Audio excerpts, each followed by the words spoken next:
Breaking news शामिल कंदा आहियूं। खानपुर महर वेझो ॻोठ लोहीवासी मलिक बिरादरी सां तालुक़ रखंदड़ अगवा थियल ॿिनि नौजवान शाबान मलिक ऐं खैर मोहम्मद मलिक खे घोटकी ज़िले जे पुलिस हिकु हफ़्तो गुज़रण बावजूद धाड़ियल जे चंबे मां बाज़ियाब न कराए सघियो, जॾहिं त नौजवान जे वारसनि खां धाड़ियलनि पारां 1 करोड़ जी भुंग तलब करण बाद कखौन घर में रहंदड़ वारसनि मायूसी जो शिकार आहिनि। संदसि हिन महिल ताईं चूंडियल नुमाइंदनि तोड़े चङनि मुड़सनि सार न लधी आहे।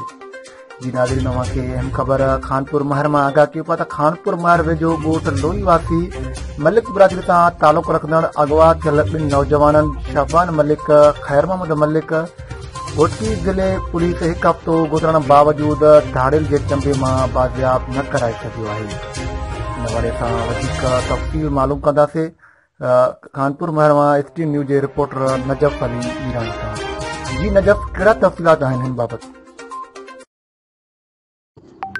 जी बिल्कुल, खानपुर महर वेझो ॻोठ लोहीवासी मलिक बिरादरी सां तालुक़ रखंदड़ अगवा थियल ॿिनि नौजवाननि शाबान मलिक ऐं खैर मोहम्मद मलिक खे घोटकी ज़िले जी पुलिस हिकु हफ़्तो गुज़रण बावजूद धाड़ियल जे चंबे मां बाज़ियाब न कराए सघी आहे, जॾहिं त नौजवाननि जे वारसनि खां धाड़ियलनि पारां 1 करोड़ भुंगो तलब करण बाद कखौन घर में रहंदड़ वारिस मायूस जो शिकार आहिनि।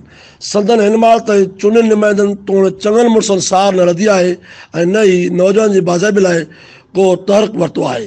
होॾां नौजवान जे वारसनि बाज़ियाबी लाइ संदन नबी बख्श मलिक, इमाम बख्श मलिक, अली अकबर मलिक, अमीर बख्श मलिक, मुस्मात ज़ैनब, मुस्मात सकीना ऐं ॿिनि एहतजाजी मुज़ाहिरो कयो।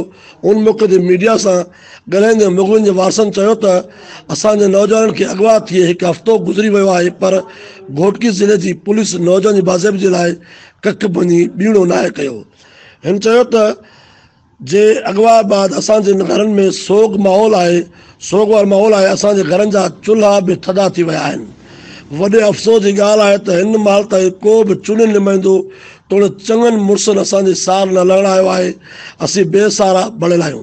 धाड़ियलनि बाद बाज़ियाबी लाइ 1 करोड़ तलब कयो आहे, जेको ॾियणु असांजे वस जी ॻाल्हि न आहे।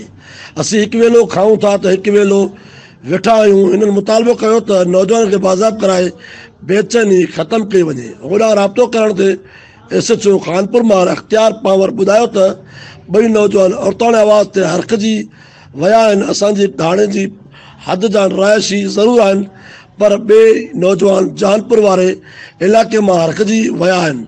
संदन बाज़ियाबी लाइ SSP घोटकी पारां मॉनिटरिंग करण लाइ टीम जोड़ी वई आहे। ट्रेस करण बाद कोशिशूं जारी आहिनि। Najaf Ali Mirani, SDN news, Khanpur महर।